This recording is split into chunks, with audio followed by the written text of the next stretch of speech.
नमस्कार दोस्तों, स्वागत है आपका इस यूट्यूब चैनल पे। तो आज के इस वीडियो में हम लोग most important GK GS cover करने वाले हैं। तो अगर आप किसी भी कॉम्पिटिटिव एग्जाम का प्रिपरेशन कर रहे हैं तो वीडियो लास्ट तक जरूर देखिएगा। चलिए वीडियो को शुरू करते हैं। जल्दी से लाइक कर दीजिए और चैनल पे नए हैं तो जल्दी से चैनल को सब्सक्राइब कर लीजिए। तो चलिए देखते हैं, ये सारे क्वेश्चन आपके लिए बहुत ज़्यादा इंपॉर्टेंट है। तो देखते हैं, पहला क्वेश्चन है कि भारत का कुल क्षेत्रफल कितना है। ये बहुत बेसिक सवाल है, आपको सारी चीज़ नोट डाउन करते रहना है साथ में। भारत का कुल क्षेत्रफल पूछा गया है कि भारत का कुल क्षेत्रफल कितना है। तो जब भी आपसे भारत का कुल क्षेत्रफल पूछे, आपको याद रखना है 32,87,263 वर्ग किलोमीटर। ठीक है, 32,87,263 वर्ग किमी। ठीक है, यहाँ पे 100 हो गया, इसको यहाँ से इसको मिटा लीजिएगा। ठीक है, किमी हो जाएगा, सिर्फ 100 नहीं होगा। तो 32,87,263 किमी। ठीक है, 32,87,263 किमी क्या हो जाएगा, भारत का कुल क्षेत्रफल हो जाएगा। आगे बढ़ते हैं अगले सवाल की तरफ। अगला सवाल क्या दिया गया कि भारत की स्थल सीमा से कौन से देश लगे हैं। ठीक है, जो भारत का लैंड बॉर्डर है, ठीक है, भारत का जो स्थल सीमा है, इससे कौन कौन से देश लगे हुए हैं उनके बारे में पूछा जा रहा है। तो अगर हम बात करें कि भारत की जो भी स्थल सीमा है उससे कौन कौन से देश लगे हुए हैं, तो इसका करेक्ट आंसर क्या हो जाएगा, बांग्लादेश हो जाएगा। सबसे ज़्यादा अपना जो भारत देश है, सबसे ज़्यादा बॉर्डर किसके साथ शेयर करता है, तो बांग्लादेश के साथ। उसके बाद से चीन हो जाएगा, पाकिस्तान हो जाएगा, नेपाल, बर्मा और भूटान। ये सारे देश, यहाँ पे 6 देश देख रहे होंगे। ये जो 6 के 6 देश हैं, इनके साथ भारत अपना स्थल सीमा शेयर करती है, यानी कि भारत का जो स्थलीय बॉर्डर है इनके साथ लगा हुआ है। अगला सवाल है कि भारत की जल सीमा किन किन देशों से मिलती है। तो जल सीमा यहाँ पे अब पूछा जा रहा है। ठीक है, जो ओशियन बॉडी हो गया, वाटर बॉडी हो गया, तो जो बॉर्डर है वो किस किस साथ लगी हुई है। तो सबसे पहले तो यहाँ पे हो जाएगा मालदीव हो जाएगा। क्या हो जाएगा, मालदीव। अभी आपने न्यूज़ में देखा होगा, भारत और मालदीव के बीच में जो कंट्रोवर्सी था उसको लेके। उसके बाद से श्रीलंका हो जाएगा। ठीक है, श्रीलंका। उसके बाद से बांग्लादेश हो गया, म्यांमार व पाकिस्तान हो जाएगा। तो ये सारे ऐसे देश है जो भारत की जल सीमा से मिलती है। ठीक है, इन देशों के साथ जो भारत की जल सीमा है इन देशों के साथ मिलती है। अगला सवाल यहाँ पे दिया हुआ है कि कर्क रेखा किन राज्यों से होकर गुजरती है। मोस्ट इंपोर्टेंट, ठीक है, मोस्ट इंपोर्टेंट क्वेश्चन हो गया, यहाँ पे मार्क कर लीजिए एज ए इंपॉर्टेंट क्वेश्चन। ठीक है, स्टार लगा के। तो जो कर्क रेखा है, ट्रॉपिक ऑफ कैंसर, ठीक है, वो किन किन राज्यों से होकर गुजरती है। तो भारत में 8 राज्य हैं जिनसे होकर वो गुजरती है। कौन कौन सा हो जाएगा, तो पहला यहाँ पे हो गया राजस्थान। ठीक है, राजस्थान हो गया। उसके बाद से गुजरात हो गया दूसरा, तीसरा मध्य प्रदेश, चौथा छत्तीसगढ़, पांचवा झारखंड, छठा पश्चिम बंगाल, सातवां त्रिपुरा और आठवां मिजोरम। इसको आप याद भी रख सकते हैं, बहुत सारे ट्रिक आपको मिल जाएगा। यूट्यूब पे जाइएगा, सर्च करिएगा कि ये कर्क रेखा मतलब भारत के किन राज्यों से होकर गुजरती है का ट्रिक, इस तरह से सर्च कीजिएगा, आपको ट्रिक मिल जाएगा। ट्रिक से भी याद रख सकते हैं। हम बिना ट्रिक के याद रखे हुए हैं, डायरेक्ट इस तरह से जी, हम ऐसे नहीं याद, यहाँ से लिखे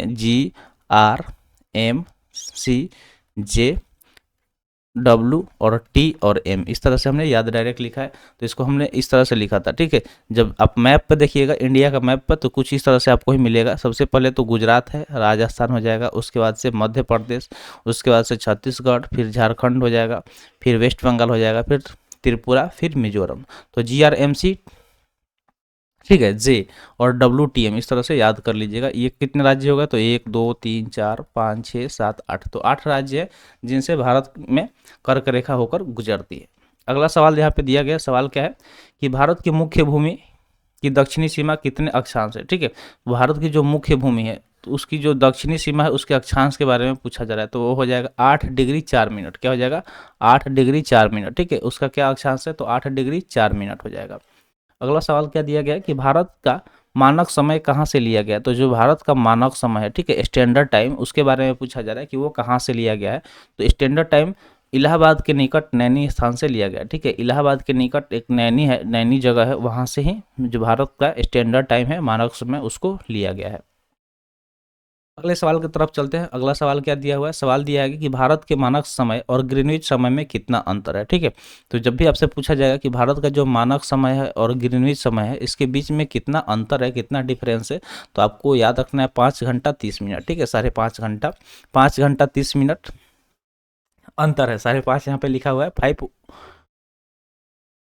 1:2 लिखा है। ठीक है, 1/2, 5:1/2 लिखा गया है। तो 5.5 घंटा याद रखिएगा सिंपली। कितना क्या याद रखना है, तो 5 इतना, ठीक है। इतना क्या है, हम लोग आगे हैं, अहेड है, ठीक है, अहेड है, यानी कि जो ग्रीनविच का समय है और भारत का मानक समय है उसके बीच में इतना का अंतर मिल जाएगा। जैसे मान लीजिए कि ग्रीनविच में 12 बज रहा है, अगर ग्रीनविच में 12 बज रहा है, कितना बज रहा है 12, तो ग्रीनविच में 12 बज रहा है तो हमारे यहाँ कितना टाइम हो रहा होगा, तो 5:30, ठीक है। ये 12 बजे रात अगर हो रहा है, ठीक है, 12 बजे रात हो रहा है AM, तो यहाँ पे हो जाएगा सुबह में 5:30 AM, तो इतना का अंतर आपको देखने को मिलेगा। चलिए चलते हैं आगे, स्लाइड को थोड़ा सा ऊपर कर लेते हैं, फिर आगे हम लोग जो भी यहाँ पे क्वेश्चन है उसको डिस्कस करेंगे। तो अगला क्वेश्चन है, भूमध्य रेखा से भारत के दक्षिण छोर की दूरी कितनी है। जो भूमध्य रेखा है, ठीक है, भूमध्य रेखा किसको बोलते हैं, इक्वेटर को बोलते हैं। तो वही पूछा जाए कि जो भूमध्य रेखा है उससे भारत के दक्षिणी छोर की दूरी कितनी है। तो भूमध्य रेखा से दक्षिणी छोरी, जो सबसे दक्षिणी छोर है भारत का, कौन सा है। तो जब आप मैप को बनाएंगे, इस तरह से ड्रॉ करेंगे निचला हिस्सा भारत का, तो यहाँ से पूछा जा रहा है कि मान लीजिए यहाँ से जो भूमध्य रेखा पास हुआ है, तो इसके बीच का जो दूरी है, उसके बीच का दूरी कितना पूछा जा रहा है। तो इसके बीच का दूरी कितना है, तो 876 किलोमीटर, 876 किलोमीटर इसके बीच का दूरी है। तो कितना दूरी याद करना है, 876 किलोमीटर, 876 किलोमीटर भूमध्य रेखा से भारत के दक्षिणी छोर की दूरी है। अगला सवाल है कि भारत की स्थल सीमा की लंबाई कितनी है। तो भारत का स्थल सीमा, ठीक है, जो भी भारत का स्थल सीमा है उसकी लंबाई के बारे में पूछा जाए कि टोटल कितना लंबा है, तो सही उत्तर हो जाएगा 15,200 किलोमीटर, ठीक है, 15,200 किलोमीटर भारत की स्थल सीमा की लंबाई है। नेक्स्ट क्वेश्चन है, भारत की मुख्य भूमि से तट रेखा की लंबाई कितनी है। जो मुख्य भूमि है, मेनलैंड, उससे तट रेखा की लंबाई पूछा जा रहा है। तो जब आप बनाएंगे इस तरह से, जब मैप को ड्रॉ करेंगे गुजरात के बाद से, ठीक है, गुजरात के नीचे से, जब यहाँ मान लीजिए गुजरात हो गया, इसके बाद से इस तरह से जो आप हमारा मैप बनता है, तो उस ये सब क्या है, सारा ये सब क्या है, जो भी है ये जल जल जल से घिरा हुआ है, सब जल से घिरा हुआ है। तो वही लंबाई पूछा जा रहा है कि तट रेखा की लंबाई कितनी है। तो इसका करेक्ट आंसर कितना हो जाएगा, 6100 किलोमीटर। तो याद रखना है कितना हो जाएगा, 6100 किलोमीटर हो जाएगा। 6100 किलोमीटर लंबाई है भारत की मुख्य भूमि से तट रेखा की लंबाई, कितना है, 6100 किलोमीटर। अगला प्रश्न है कि भारत की कुल तट रेखा की लंबाई द्वीप समूहों सहित तद कितना है। द्वीप समूह के साथ अगर देखा जाए, जो भी द्वीप समूह है भारत के अंदर में जो है, तो अगर सबको देखा जाए तो 7516 किलोमीटर। ये सिर्फ नॉर्मल मेनलैंड है, ठीक है, ये नॉर्मल मेनलैंड के बारे में पूछा जा रहा है, और द्वीप समूह के साथ पूछा जाए तो आपको 7516 किलोमीटर याद रखना है। उम्मीद करते हैं इतना चीज़ समझ में आ गया होगा। थोड़ा सा इसको हम लोग इरेज कर लेते हैं क्योंकि अच्छा नहीं लगता है, फ्रेश रहता है तो ठीक से देखने में अच्छा भी लगता है, ठीक है। आगे बढ़ते हैं अगले सवाल की तरफ। अगला सवाल दिया गया कि संपूर्ण भारत के कितने प्रतिशत भाग पर पर्वत और पहाड़ियों का विस्तार है। तो मान लीजिए कि पूरा भारत का जितना भी एरिया है उस पर कितने प्रतिशत जो भाग है, ठीक है, संपूर्ण भारत के कितने प्रतिशत भाग पर पर्वत यानी कि पहाड़ हो गया, पहाड़ियाँ हो गया, उसका विस्तार है। तो इसका करेक्ट आंसर हो जाएगा 28.8%।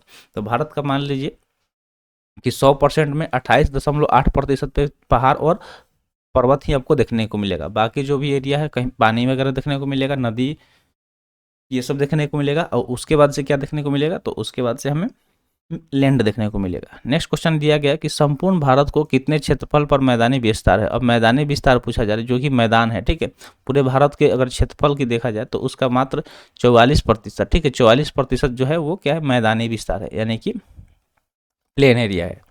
नेक्स्ट क्वेश्चन देखते हैं। नेक्स्ट क्वेश्चन क्या है, नेक्स्ट क्वेश्चन यहाँ पे पूछा गया कि भारत में समुद्र तट रेखा वाले राज्यों की संख्या कितनी है। तो वो सब राज्य जिनसे समुद्र तट लगा हुआ है तो वो 9 हो जाएगा। टोटल 9 स्टेट है, 9 राज्य हैं जो समुद्र तट रेखा वाले राज्य हैं, ठीक है। तो 9 राज्य जो है वो समुद्र तट रेखा वाले राज्य हैं भारत के। नेक्स्ट क्वेश्चन है, किस राज्य की समुद्र तट रेखा सबसे लंबी है। तो आपको याद रखना है गुजरात, जो गुजरात है उसका समुद्र तट रेखा सबसे लंबा है। तो जब भी सवाल पूछा जाएगा कि किस राज्य की समुद्र तट रेखा सबसे लंबी है, तो क्या याद रखना है, गुजरात। जो गुजरात राज्य है उसकी समुद्र तट रेखा भारत की सबसे लंबी है।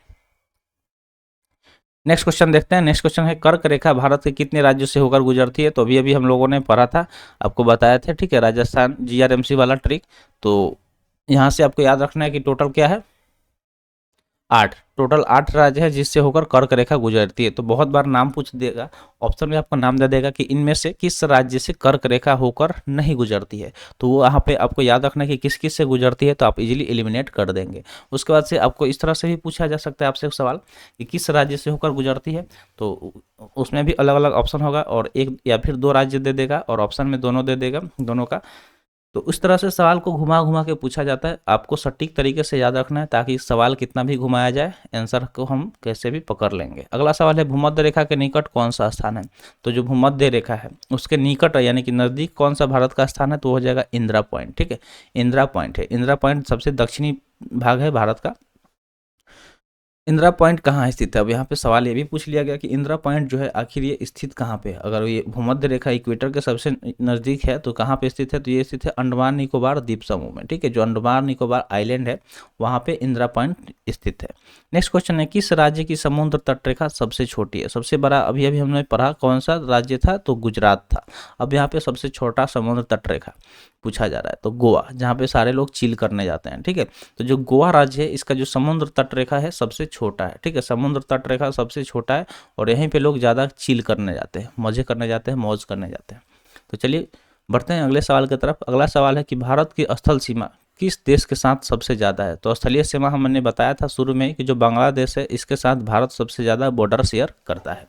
तो भारत की स्थलीय सीमा किस देश के साथ सबसे ज़्यादा है, तो बांग्लादेश।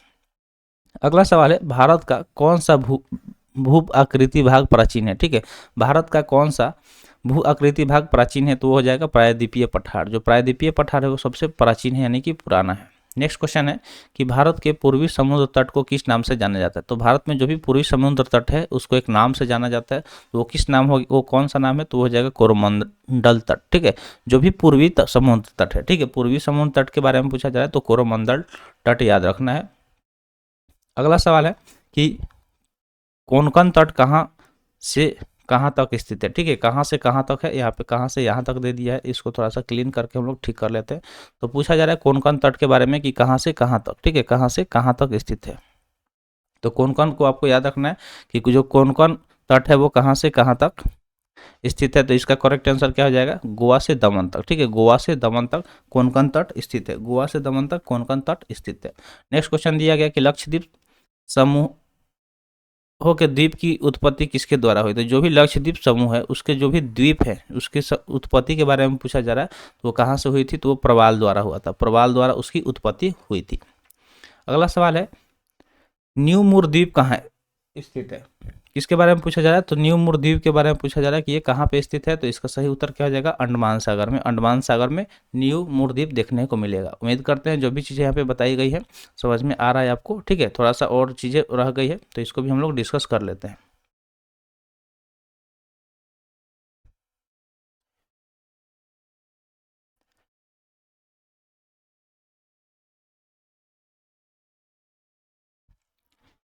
तो अगला सवाल यहाँ पे दिया गया कि कौन सा द्वीप भारत और श्रीलंका के बीच में स्थित है। क्या पूछा गया, द्वीप के बारे में कि वो कौन सा द्वीप है जो भारत और श्रीलंका के बीच में स्थित है। इसका आंसर क्या हो जाएगा, रामेश्वरम। जो रामेश्वरम है वो भारत और श्रीलंका के बीच में स्थित है। तो जब भी आपसे पूछा जाएगा कि कौन सा द्वीप भारत और श्रीलंका के बीच स्थित है तो याद रखना है रामेश्वरम। क्या हो जाएगा, रामेश्वरम। आगे बढ़ते हैं नेक्स्ट क्वेश्चन की तरफ। नेक्स्ट क्वेश्चन है कि लक्षद्वीप समूह के कुल द्वीपों की संख्या कितनी है। जो भी लक्षद्वीप समूह के द्वीप है उसकी संख्या पूछी जा रही है कि कितनी संख्या। तो लक्षद्वीप समूह के कुल द्वीपों की संख्या की अगर हम बात करें तो कितना हो जाएगा, 36 हो जाएगा, 36। कितना हो जाएगा, 36 हो जाएगा। ठीक है, तो याद रखना है कि जो लक्षद्वीप समूह है उसके कुल द्वीपों की संख्या कितनी हो जाएगी, तो 36 हो जाएगी। अगला सवाल है लक्षद्वीप समूह में कुल कितने द्वीपों पर मानव का वास है। यानी कि लक्षद्वीप समूह का जो द्वीप है तो उसमें से कुल कितने ऐसे द्वीप है जिस पे मानव का वास है, यानी कि वहाँ पे हम लोग रहते हैं, वहाँ पे लोग रहते हैं, तो वो हो जाएगा 10 ऐसे हैं। तो टोटल 36 था, 36 है। ठीक है, 36 में से 26 ऐसे हैं जिस पे लोग नहीं रहते हैं, तो मात्र 10 ही ऐसे द्वीप समूह है जिस पे लोग वास करते हैं। अगले सवाल की तरफ चलते हैं। अगला सवाल क्या दिया गया कि भारत के किस स्थान को सफ़ेद पानी के नाम से जाना जाता है। तो उस स्थान का नाम पूछा जा रहा है जिसे सफ़ेद पानी के नाम से भी जाना जाता है, यानी कि वहाँ पे बहुत ज़्यादा बर्फ़ है। तो वो है सियाचिन का ग्लेशियर। जो सियाचिन है जहाँ पे हमारे इंडियन आर्मी दिन रात सेवा करते हैं, उतने कम तापमान पे, वहाँ पे अगर तापमान की बात करें टेम्परेचर तो -40 डिग्री होता है। ठीक है, बहुत ज़्यादा कम टेम्परेचर होता है। तो यहाँ से तो एक सैल्यूट तो बनता है हमारे इंडियन आर्मी के लिए। तो जल्दी से एक बार जय हिंद लिख दीजिए कमेंट सेशन में, क्योंकि हमारे जो इंडियन आर्मी है ठीक है वहाँ पे जाके उसकी रक्षा करते हैं सियाचिन का, जिसे हम लोग सफ़ेद पानी के नाम से भी जानते हैं। तो बढ़ते हैं अगले सवाल की तरफ। अगला सवाल है जम्मू कश्मीर का वह हिस्सा जो चीन के अधिकार में है क्या कहलाता है। तो जो हिस्सा जम्मू कश्मीर का चीन के अधिकार में, किसके अधिकार में, चीन के अधिकार में, उसको हम लोग ऑक्साइड चीन के नाम से जानते हैं। तो उसको वो क्या कहलाता है, तो वो जाना जाता है ऑक्साइड चीन, ठीक है, उस चीन ऑक्साइड चीन के नाम से जाना जाता है। नेक्स्ट क्वेश्चन है, भारत में शीत मरुस्थल कौन सा है। शीत मरुस्थल के बारे में पूछा जा रहा है, शीत मरुस्थल कौन सा है, तो वो हो जाएगा लद्दाख, ठीक है। जो लद्दाख है वो भारत का शीत मरुस्थल है। शीत मरुस्थल का नाम जब भी पूछा जाएगा लद्दाख याद रखना है। भारत की देशांतर स्थिति क्या है, देशांतर स्थिति के बारे में पूछा जा रहा है भारत का, तो वो कितना हो जाएगा, 68 डिग्री 7 मिनट से लेके 97 डिग्री 25 मिनट तक। तो ये क्या है, देशांतर स्थिति है। भारत की देशांतर स्थिति क्या हो जाएगा, तो 68 डिग्री 7 मिनट से लेके 97 डिग्री 25 मिनट तक। नेक्स्ट क्वेश्चन दिया गया है कि भारत में कितने केंद्र शासित प्रदेश हैं। केंद्र शासित प्रदेश, ये पुराना हमको लग रहा है, ये बदल दिया गया, ठीक है। तो अभी कितना है प्रेजेंट में, तो ये 8 हो जाएगा। कितना हो जाएगा, 8 हो जाएगा, ठीक है। कितना हो जाएगा, 8 हो जाएगा। तो ये चीज़ आपको याद रखना है कि प्रेजेंट में कितने केंद्र शासित प्रदेश है, 8 है, 8 है, ठीक है। बढ़ते हैं आगे अगले सवाल की तरफ। तो अगला सवाल क्या दिया हुआ है, सवाल दिया गया है कि किस देश के साथ न्यूमुर द्वीप के कारण भारत का विवाद है, ठीक है। तो उस देश का नाम बताना है जिसके साथ, ठीक है, जिसके साथ न्यूमुर द्वीप के कारण भारत का विवाद है। तो भारत और उस देश के बीच में विवाद है, वो कौन, उस द्वीप के वजह से, किस द्वीप की वजह से, तो न्यूमुर द्वीप की वजह से। तो उस कौन सा देश है, तो वो देश हो जाएगा बांग्लादेश, ठीक है। कौन सा देश, बांग्लादेश। तो भारत और बांग्लादेश के बीच में क्या है, न्यूमुर द्वीप को लेके विवाद चलता है, ठीक है। तो ये चीज़ आपको याद रखना है। अगला सवाल है, भारत किस गोलार्ध में स्थित है, ठीक है, किस गोलार्ध में स्थित है, गोलार्ध में पूछा जा रहा है, कौन से हेमिस्फीयर में स्थित है, ठीक है। तो गोलार्ध आपको याद रखना है, गोलार्ध, यहाँ पे द गायब हो गया है तो द कर लीजिएगा। तो भारत की अगर हम बात करें तो ये नॉर्थ हेमिस्फीयर, ठीक है, यानी कि उत्तरी गोलार्ध में स्थित है। कहाँ पे स्थित है, उत्तरी गोलार्ध में। अगला सवाल है, केंद्र शासित प्रदेश दादर नागर हवेली भारत के किन राज्यों के बीच में स्थित है। तो जो दादर नागर हवेली है ये क्या है, केंद्र शासित प्रदेश है। तो इसके बारे में ही पूछा जा रहा है कि भारत के किन राज्यों के बीच में ये स्थित है। तो ये स्थित है गुजरात व महाराष्ट्र के बीच में। तो जो दादर नागर हवेली है वो भारत के गुजरात और महाराष्ट्र राज्य के बीच में स्थित है। अगला सवाल पूछा जा रहा है, किस राज्य को पहले NEFA के नाम से जाना जाता था, यानी कि वह कौन सा राज्य है जिसे पहले NEFA के नाम से जाना जाता था। तो वो हो जाएगा अरुणाचल प्रदेश। अरुणाचल प्रदेश राज्य को पहले NEFA के नाम से जाना जाता था। तो उम्मीद करते हैं जो भी सवाल यहाँ पे बताए गए होंगे आपको समझ में आ गया है। तो आज के लिए इतने हैं, आज का सेशन यहीं पे समाप्त हुआ। सेशन कैसा लगा कमेंट सेशन में ज़रूर बताइएगा। तो मिलते हैं फिर अगले वीडियो में। थैंक्स फॉर वॉचिंग, जय हिंद।